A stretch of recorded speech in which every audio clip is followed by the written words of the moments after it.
ଆପଣଙ୍କର Christmas cactus ମୁଁ ଆପଣଙ୍କୁ ରିପୋର୍ଟିଂ କରିକି ଦେଖେଇଥିଲି ଖ୍ରୀଷ୍ଟମାସ କାକ୍ଟସ୍ର। ଏ ଦେଖନ୍ତୁ ଏଇଟା ହେଉଛି ତାର ଅପଡ଼େଟ୍। ଦେଖୁଛନ୍ତି ନା ଏ ଫୁଲ ଦେଖନ୍ତୁ, ସବୁ ଯେତେଟା ବ୍ରାଞ୍ଚ ଅଛି ସବୁ ବ୍ରାଞ୍ଚରେ ଫୁଲ। ଏଇଟା ଆପଣଙ୍କର କ୍ୟାଲାଞ୍ଚୁ ବି ରିପୋର୍ଟିଂ କରିକି ଦେଖେଇଥିଲି ଆପଣଙ୍କୁ। ଏଇଟା କ୍ୟାଲାଞ୍ଚୁର ଅପଡ଼େଟ୍। ଏଇଟା ହାଇବ୍ରିଡ଼ କ୍ୟାଲାଞ୍ଚୁ ଅଛି।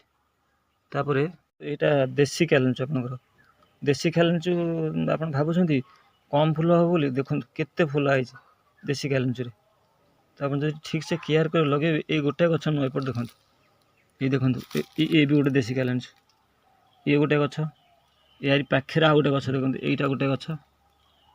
ଏପଟେ ଦେଖନ୍ତୁ ଇଏ ଗୋଟେ ଗଛ, ଏପଟେ ଗୋଟେ ଗଛ, ଏ ଆଗକୁ ଯିବେ ଏଠି ଗଛ, ଆଗକୁ ଗଲେ ଆହୁରି ଗୋଟେ ଗଛ, ଏମିତି ଏମିତି ଏମିତି ଲାଇନ୍ରେ ଦେଖନ୍ତୁ ଖାଲି କ୍ୟାଲାଞ୍ଚୁ ଲାଗିଛି। ଖାଲି କ୍ୟାଲାଞ୍ଚୁ ଫୁଲ ଏଠି ଦେଖନ୍ତୁ ଲାଇନ୍ରେ। ଜାଣିପାରୁଛନ୍ତି ନା କେତେ କ୍ୟାଲାଞ୍ଚୁ ଫୁଲ ଲାଗିଛି, କେତେ ସୁନ୍ଦର ଗାର୍ଡ଼େନ୍ କହିଲେ। ଆପଣ ଭାବୁଥିବେ ଦେଶୀ କ୍ୟାଲାଞ୍ଚୁ ଫୁଲ ହେବନି, କିନ୍ତୁ ଫୁଲ ହେବ ଯଦି ଆପଣ ଠିକ୍ସେ ଲଗେଇବେ, କେୟାର କରି ଲଗେଇବେ। ଦେଖନ୍ତୁ ଫୁଲ ହିଁ ଫୁଲ ପାଇବେ ଆପଣ, ଫୁଲ ହିଁ ଫୁଲ ପାଇବେ। ଏସବୁ ଦେଶୀ କ୍ୟାଲାଞ୍ଚୁ ଫୁଲ।